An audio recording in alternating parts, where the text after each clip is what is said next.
It goes back to the very beginning of time. It's a part of who we are. It says, in the beginning. And that's once upon a time. From our earliest days, we've said to others, tell me a story. You know what? Telling stories is the most effective, in fact, the only effective way to market you and sell your good stuff and to grow your business. So join us on The Marketing Life as we're going to discover that you must become a storyteller, because indeed, the future belongs to the one who tells the best stories.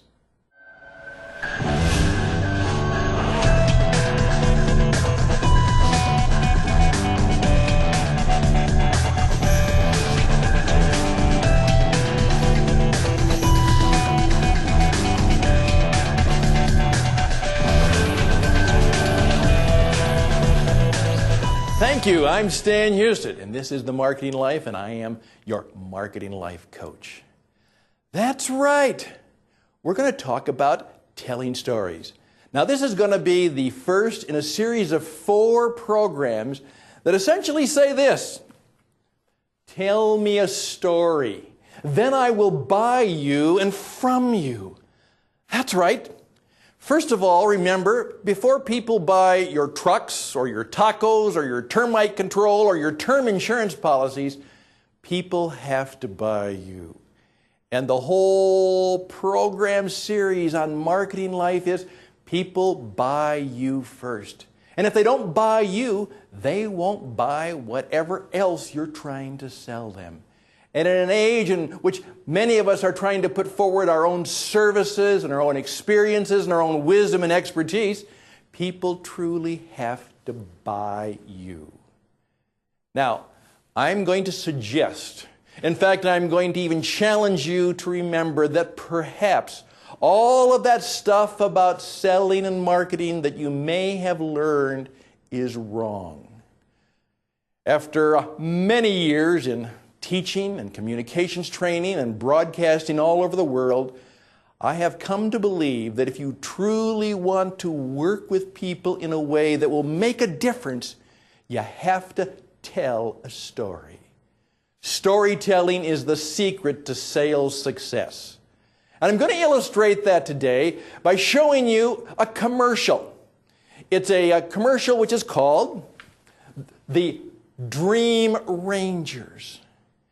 It's a commercial that wasn't on the Super Bowl.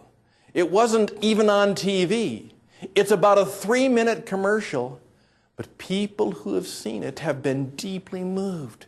They said it changed my life. It's made grown men cry. Let's take a look at that story of the Dream Rangers. 人为什么活着？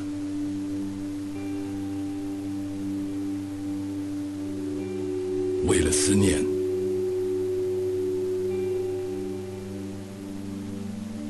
为了活下去，为了活更长，还是为了离开？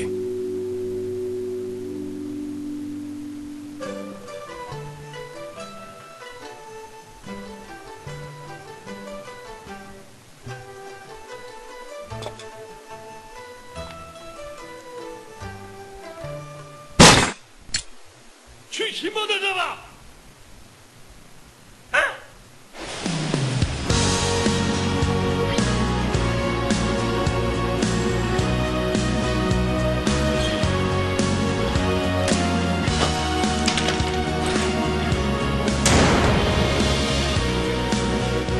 ！5个台湾人，平均年龄81岁，1个重听，1个得了癌症。3个有心脏病，每一个都有退化性关节炎。6个月的准备，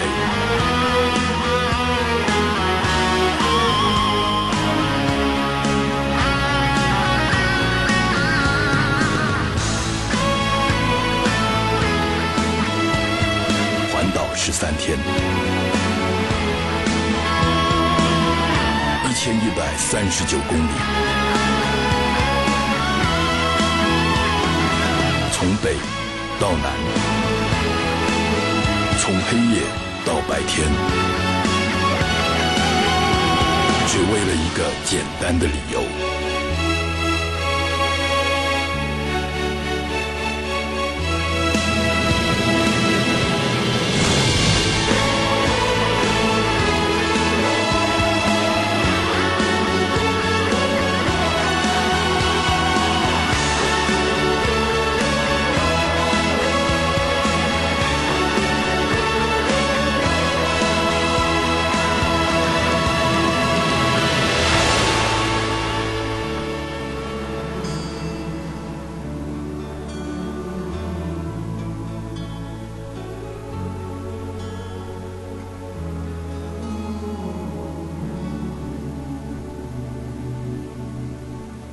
人为什么要活着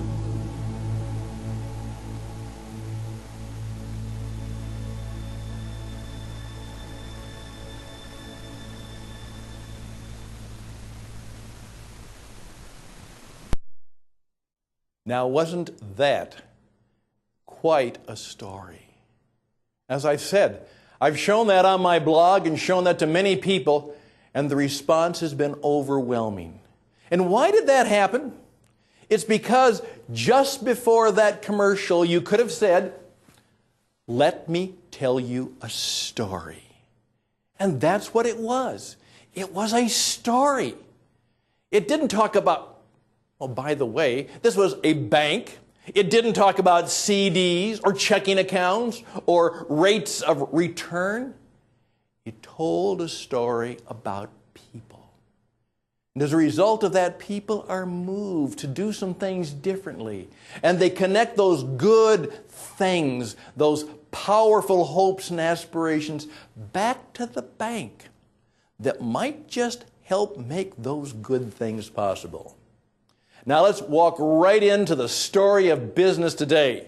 A gentleman named Peter Gruber has been all around Bloomberg, CNBC. He's made the rounds. He's an incredible promoter.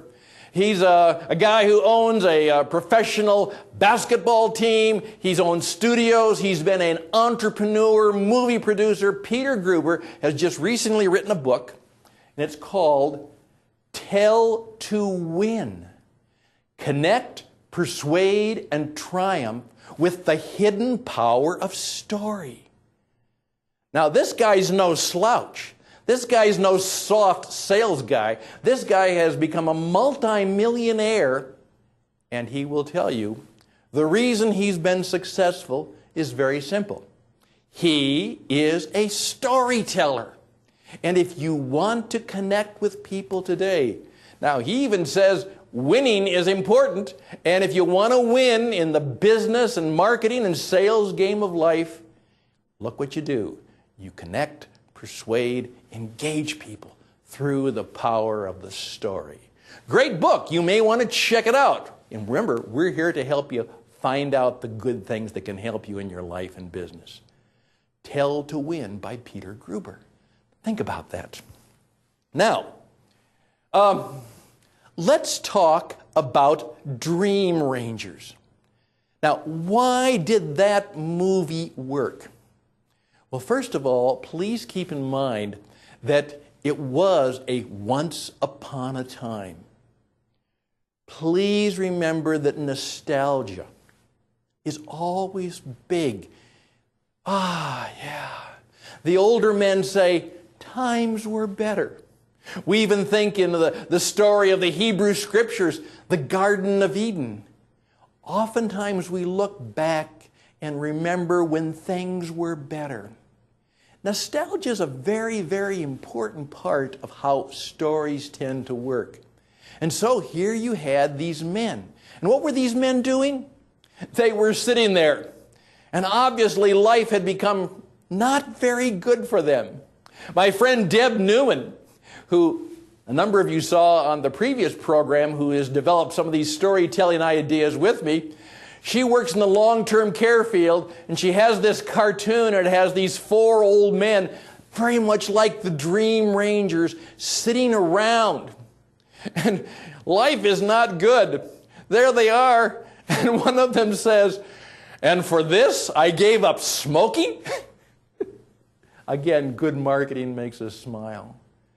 And here's what happened. These men realized that they didn't want life to be the same.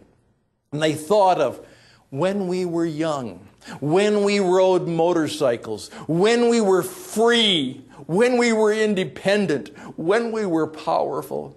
You see, stories inspire us to be perhaps more than we are. Stories inspire us to become what we want to be. And so, even though, remember, this is a commercial, they work out, they get ready, they dust off those old broken down Hondas or Yamahas, and what do? They ride again, and their lives are transformed. You see, no matter what happens to us, we want to end well. We want things to go well for us, and stories can help inspire us. Now, to show you even more about how this works, and this is not just some soft, coachy guy like Stan, who's a broadcast guy. These are tough guys who work in the business of sales and marketing. Even the McKinsey consulting company, the top drawer consulting company, has now come out with a quarterly report in which they say, many of you in business could learn from the nonprofits of the world by making sure that you understand that what we're all about is telling stories. The nonprofits are beginning to learn that if you want someone to give to your cause, you don't give facts and figures and graphs and charts. You tell a story about how you, when you give, can change the life of one person. How you can feel better about what you have done. Now, they point out that every good story has these elements: redemption, change, and hope. Redemption, that means something that was lost was found. These men found the power of their youth again. They went back. They stopped being dead and dreary and drug-infested old men. What happened is they changed their circumstances and they had hope. And that pushes them forward. And it challenges us. You know what? If they can do it, perhaps I shouldn't feel so sorry about myself. Perhaps I can ride motorcycles again. Perhaps I can do something that's unique and different. Maybe there's still some goodness and some power in me that I can be a part of. Redemption, change, and hope.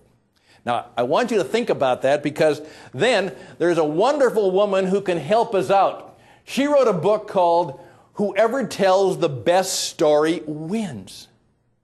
I believe that. Again, Annette Simmons, she's written 2 books, one called The Story Factor.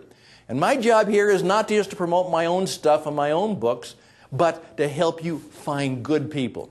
And her recent book is called "Whoever Tells the Best Story Wins." Now, just to give you some background in that, when I was predicting the political election, I said I know who's going to win, and Annette helped me figure that out. The one who had the best story would win. And what really happened, as you can see now, President Barack Obama talked about hope and change.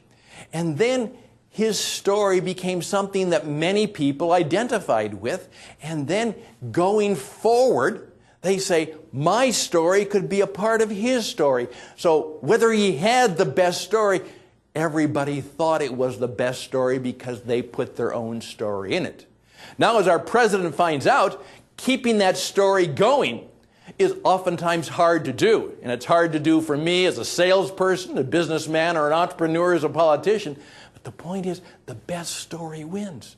And there are time after time after time when you give a sales presentation and all you have to say is, "Let me tell you a story." And remember, when that happens, people stop. I oftentimes put part of the way I do things from a guy named Elie Wiesel, who is the chronicler of the Holocaust and tells the story of that terrible time in history that he survived. And when he gives a talk, he oftentimes walks to the very center of the stage, stands in the spotlight, and simply says, "Let me tell you a story."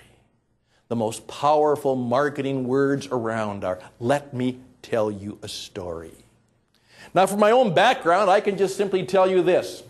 Someone challenged me with this thing. I had worked in church work for a number of years, and someone said the Master Storyteller came, and he told stories and asked questions. So we preach sermons and give answers. Now, that's not just an indictment for perhaps the things that may happen in church or your place of worship or your mosque or your synagogue. We all do that. People come forward and we preach at them. We show them illustrations. We show them things, facts and figures and graphs and charts, features and benefits. Could it be the Master Storyteller didn't do that? He simply said, "Let me tell you a story." And then he asked questions. What do you think that means? Think about that. Could it be, as oftentimes I point out, the secret that Jesus knew was tell a story. And time after time, people would ask him a question, and he would say, "Let me tell you a story." Or, "Once upon a time." Oftentimes people ask me, "Stan, what do you do?" Now, how do you explain performance coaching? How do you explain this stuff, particularly on a flight where people are tired and bored? Oftentimes I simply say, "With your permission, can I tell you a story of how I've helped somebody?" Best way for me to help you or to understand me is, can I tell you a story? And when people hear those words, "Let me tell you a story," powerful things happen. Now, the whole point of this program was we bring it to an end, and this is the end of part 1. And remember, we're going to have part 2 and part 3 and part 4.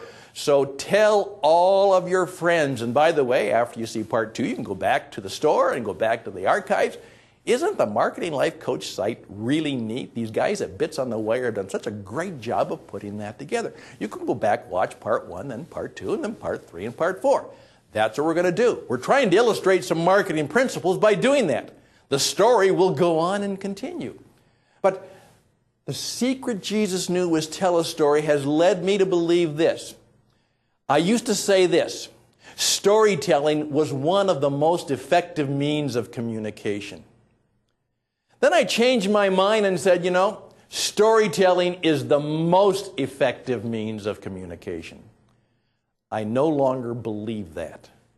What I believe is this: storytelling is the only effective means of communication. I mean this. You can educate people, you can talk to them, you can teach them, but if you want to affect their behavior, if you want them to do something, if you truly want to affect them, not just enlighten them or challenge them, please keep in mind a decision is never a decision unless it's followed by new action. Let that sit on your head for a while. In effect, go forward today, the rest of this week, until you see the next show, and keep doing it, and notice that the things that move people, whether it be a commercial or something else, it's where a story was told, or a story was imagined, or somebody taught us in such a way that we created a story. A house sale is not about a house. It's about helping people see a future story that they like. That new car is about seeing a story of me going along. The wind can't blow through my hair, but it can sure feel good in the sunshine of Tucson, Arizona. All affected things come from a story. So the secret of the universe is very simple. Storytelling is the only effective means of communication. Now, with that in mind, look for stories. Start to tell stories. And we're going to help you figure out what stories to tell, how to tell them, and how to use them in your sales processes as we continue down the road on storytelling is the only effective way to market you and your business and to make it grow. I'm Stan Houston, your marketing life coach and hopefully a pretty good storyteller from time to time, wishing you all the best, and we'll see you next time on the Marketing Life Coach.